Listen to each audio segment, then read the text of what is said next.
L'Artigo met en évidence les failles de nos habitudes alimentaires par le biais d'enquêtes approfondies et de rencontres avec des spécialistes. Leader nous donne des clés pour s'alimenter plus sainement. La chronique santé.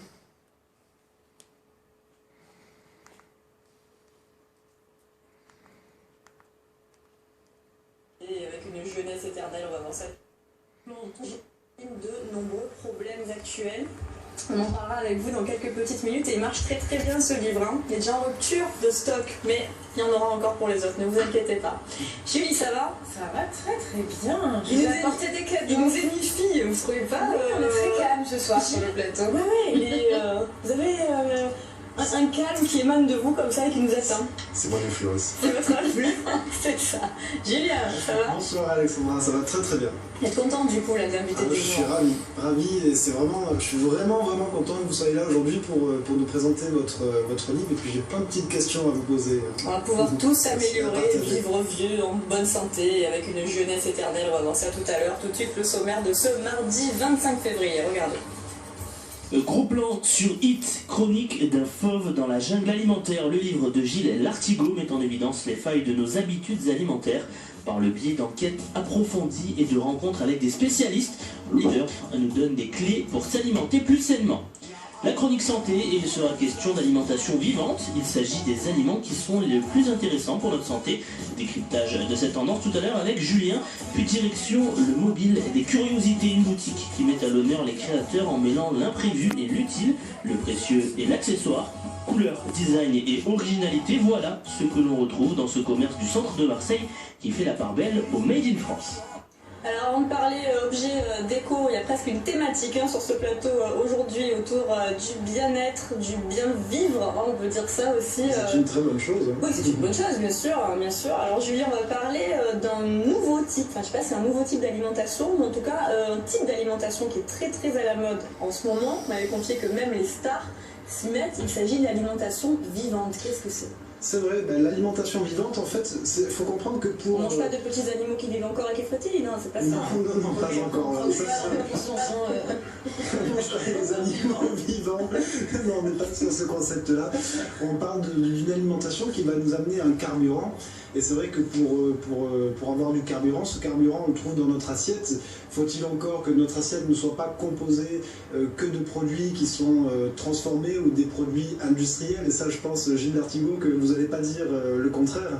Maintenant, cette vitalité que l'on retrouve dans l'aliment, il y a des aliments qui apportent beaucoup plus de vitalité, c'est pour ça qu'on parle d'aliments. Ok, alimentation vivante sont des aliments qui procurent aussi beaucoup d'énergie Voilà, et qui parce qu'ils sont eux-mêmes pas mal très riches d'énergie et de en vitalité. micronutriments. Et il y a D'accord. des aliments qui sont morts, des aliments qui apportent Qui servent pas à rien, grand-chose quoi. à part des calories. Du Donc sucre, là, ok. dans l'alimentation vivante, on va parler des fruits, des légumes, des graines germées également qui ont une grande importance dans l'alimentation vivante, des jus d'herbe d'orge ou par exemple les noix qui sont vraiment des aliments à favoriser dans l'alimentation vivante, ou encore des aliments lactofermentés, des aliments qui sont très bons pour la flore intestinale et pour notre immunité. Donc alimentation vivante pour faire un premier pas. Et pour vous diriger vers une alimentation qui apporte le plus possible de micronutriments, que ce soit des vitamines, des minéraux, des oligo-éléments, enfin toute cette vitalité, je vous propose d'introduire petit à petit dans votre alimentation différents aliments, notamment par exemple des fruits. C'est vraiment très simple. Alors on choisit si N'importe quel possible fruit ou des fruits de saison. On va choisir plutôt une qualité biologique, puisque bien sûr les pesticides... Le jus d'herbe, vous aimez bien ça, hein? Oui, ça j'aime bien. Vous aimez le jus d'herbe? Je suis très fan de ces jus J'aimerais d'herbe. bien Chaque qu'on matin, en vous trouve buvez à Marseille dans le commerce. Chaque matin, vous buvez un jus d'herbe? Ah ouais. Est-ce que vous le préparez vous-même, le jus Julien d'herbe, ou Montreux. est-ce que- Je le préparais moi-même quand j'étais dans les bois au Québec, mais ici je prends de la poudre qui est déjà déshydratée Ah, et et de vous l'eau diluez. de l'eau qui est moins D'accord. puissante que le jus d'herbe, mais ça s'appelle le jus de vie, hein, le jus d'herbe. Le jus d'herbe Bien sûr. de vie peut soigner aussi pas mal de maladies, dont le cancer. Et on le trouve facilement dans les magasins bio, ça? Oui, très facilement. Donc On du le coup, trouve Julie. en poudre. Déshydraté. frais. Ah, Oui, c'est quand même très bien, c'est mieux que rien. Mais après, si vous pouvez le faire vous-même, c'est sûr que c'est plus intéressant. Bon, les fruits, sont vraiment des aliments vivants, ils apportent beaucoup de vitalité. Une chose que l'on peut faire, parce que les fruits, il ne faut pas les consommer en dessert, ça se consomme toujours en dehors des repas. C'est ce que vous disiez, oui, toujours, même en entrée finalement. Même en entrée, il ne faut pas que ce soit mélangé au bol alimentaire. Un fruit doit arriver dans un estomac vide et il faut le bol alimentaire, ce terme, ça me fait penser aux séries où il y a des meurtres et tout, des autopsies. Dans le bol alimentaire, il y avait un peu de truffes et puis du saumon. Le bol alimentaire, ce sont les aliments que l'on mange et qui se retrouvent du coup dans notre estomac. Donc on peut tout à fait envisager une salade de fruits composée, des fruits de saison dans lequel on va mettre des fruits secs oléagineux, en particulier des noix. Les noix sont très chères dans l'alimentation vivante. Et les noix, il faudrait les tremper une nuit dans un verre d'eau. Pourquoi? Pour plusieurs raisons. Pour les réhydrater? Pour les réhydrater, parce qu'elles vont être plus digestes et en plus elles vont être moins caloriques. Et c'est bon les noix mouillées? Oui, alors elles restent quand même un peu craquantes. C'est pareil pour les amandes. Les amandes, je crois qu'on perd 70% de calories quand elles ont été trempées une nuit. Ah bon? Oui. Ah bah c'est bon à savoir, ça va en intéresser plus d'une, je pense. Bien sûr, et on peut les émonder plus facilement. Et ce sont des aliments très vivants qui apportent beaucoup de vitalité. Et on peut les introduire dans une salade de fruits. Donc des amandes, des noix, des fruits de saison. Des fruits de saison, des légumes à chaque repas, bien entendu. N'importe quel légume, là aussi, il n'y a pas de préférence. Tous les légumes de saison, toujours. Une préférence quand même pour des légumes qu'on va consommer les plus crus possible. Parce que dans l'alimentation vivante, quand on veut vraiment se rapprocher du concept de l'alimentation vivante, on ne va pas trop cuire les aliments parce que la cuisson... Sont encore un peu vivants. Voilà, il faut que ceux qui bougent encore un peu comme ça. Parce que si on cuit les aliments, avec la cuisson, on va perdre entre 60 et 70% de vitamines. On va perdre, à partir de 41 degrés, on va perdre les enzymes digestives qui sont déjà contenues dans l'aliment. Et on va perdre même toutes les protéines qui sont directement disponibles avec la cuisson. On en perd une grande partie, je crois 40 ou 50%. Ce qui veut dire qu'un aliment, pour garder tous ses micronutriments, on a besoin qu'il soit le plus cru possible. Bon, et est-ce qu'on a vu tout à l'heure les graines germées, ça fait partie aussi donc de cette alimentation vivante? Absolument, les graines germées sont vraiment un concentré d'énergie parce qu'au moment de la germination, la graine déploie toute sa force pour faire un germe.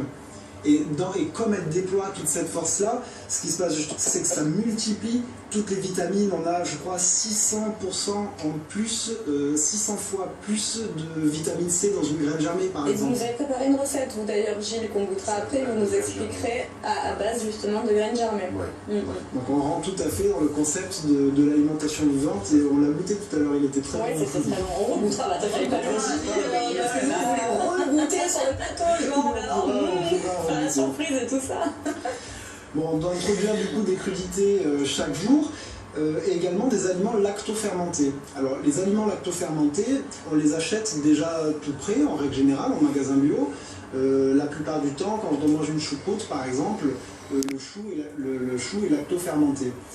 En magasin bio par exemple, on va trouver des carottes lactofermentées, on va trouver du chou lactofermenté et ça va vraiment restaurer la flore intestinale puisque ça la nourrit et ça va nous permettre d'avoir une meilleure immunité. Merci Julien, mangeons vivant. Mangeons vivant. Non, ne vous jetez pas sur une vache, ne mordez pas la vache. Non, des aliments qui pour être vivant, vous donnent il faut de l'énergie. des aliments vivants. Exactement, on va parler de ce livre à présent, Hit, chronique d'un fauve dans la jungle alimentaire. Alors Gilles, vous êtes parti 3 ans au Canada.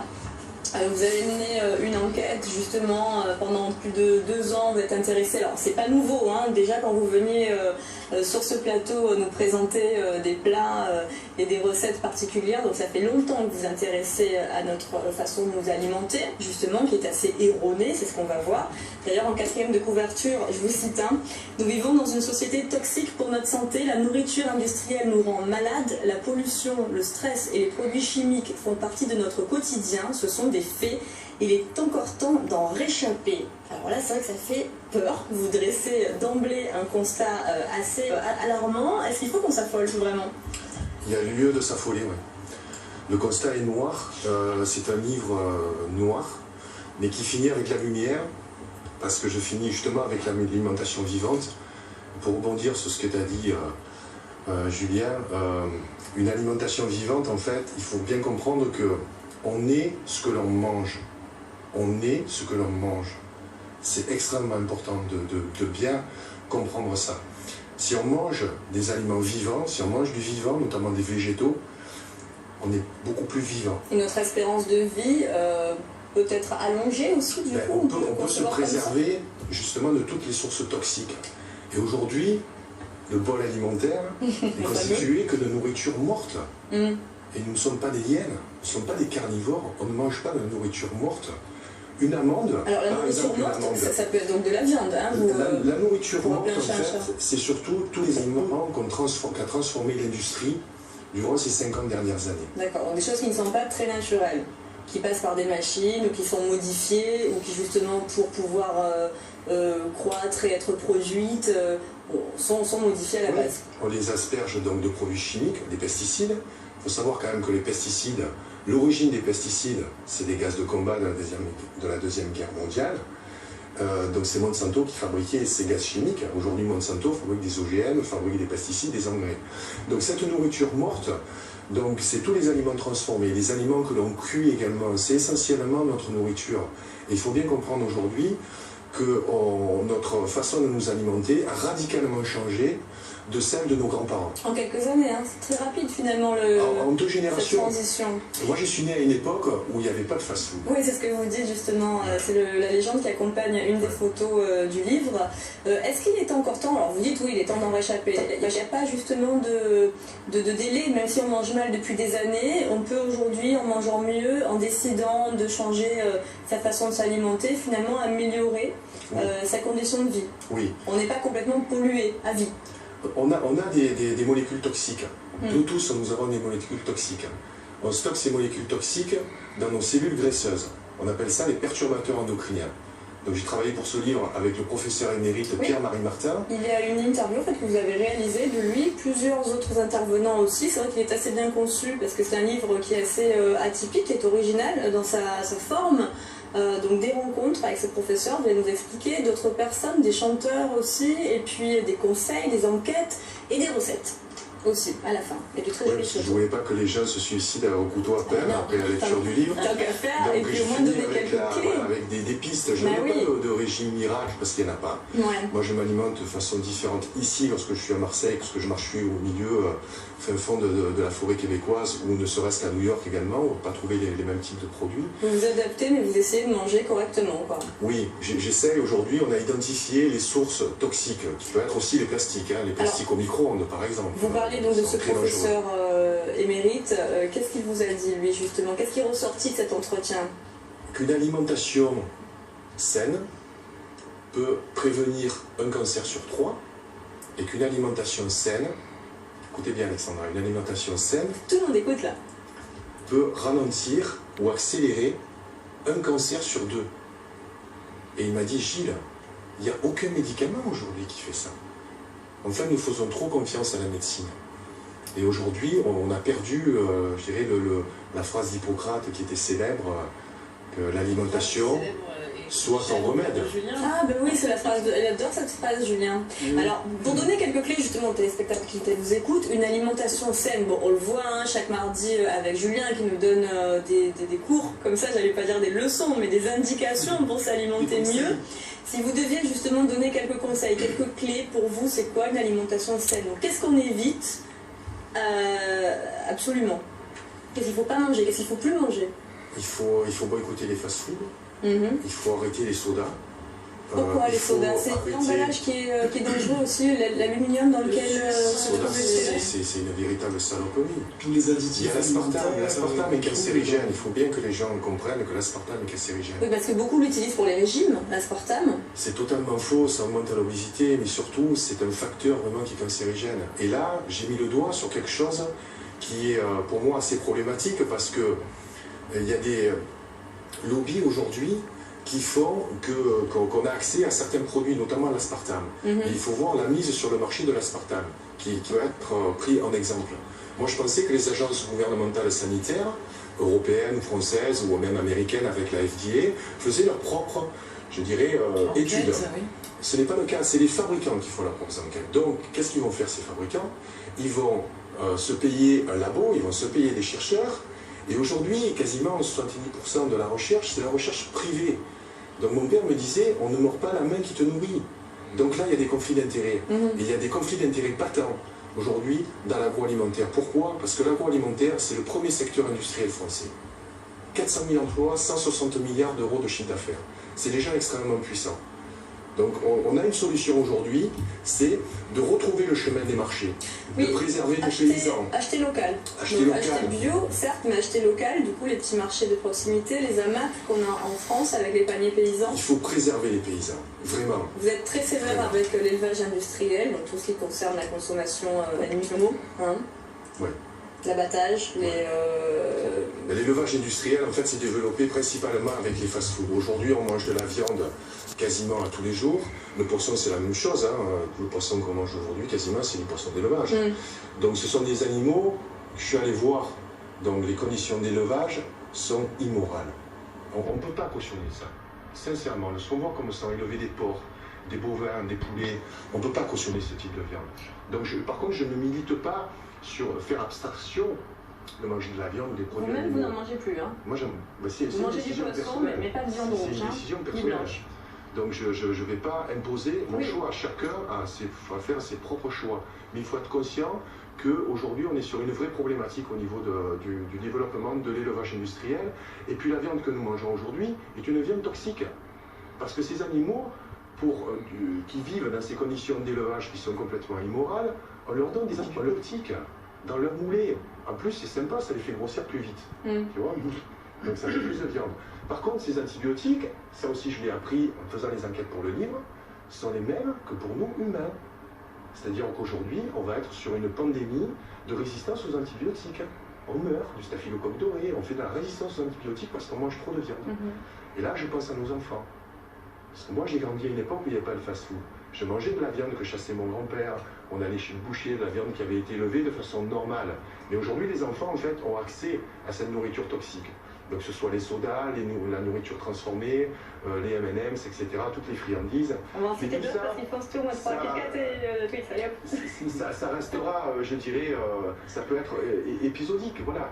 Mais ça ne doit pas rentrer dans le bol alimentaire, je dirais, dans vos conseils pratiques, justement, pour manger bio et pas cher, vous conseillez entre autres de recuisiner. Vous avez quelqu'un qui a partagé une petite phrase qui était très sympa sur le fait de cuisiner.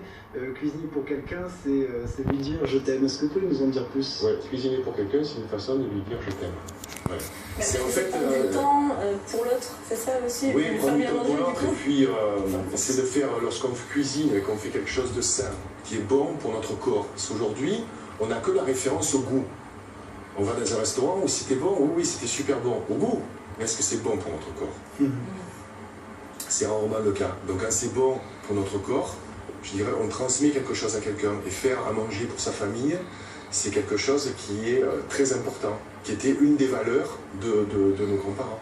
Merci beaucoup Gilles. Des conférences partout en France et même ailleurs, des conférences qui affichent complet. Le livre, on l'a dit tout à l'heure, en rupture de stock, mais il va y en avoir de nouveau à partir de mars. Pour se le procurer, rendez-vous dans les librairies en France. Les gens vont trouver simplement. Vous tapez qui cherche trouve. Ça se trouve. Et puis conférence à Paris bientôt là. Le 28 février, on fait une grosse conférence avec Thierry Casasnovas, qui est une personne incroyable. Corinne Gouget, qui est une spécialiste des additifs alimentaires. On n'a pas parlé de ce petit manuel de glutamate monosodique qui empoisonne nos enfants avec tout ce qui est dans les bonbons, tout ce qui est exhausteur de goût. Donc ça les rend hyperactifs et ça mange les neurones, donc c'est vraiment imposant. Et puis Pierre Sebra, qui est une spécialiste de l'industrie pharmaceutique. On retrouve toutes les infos sur votre Facebook, j'imagine, parce que ça a beaucoup parlé justement sur les réseaux sociaux. Et puis on trouvera facilement Gilles Lartigot Hit. Moi je vais goûter, pendant que Julie nous présente un magasin, je vais goûter votre recette, je vous expliquerai après. Je vais vous emmener au milieu de la rue Paradis en fait.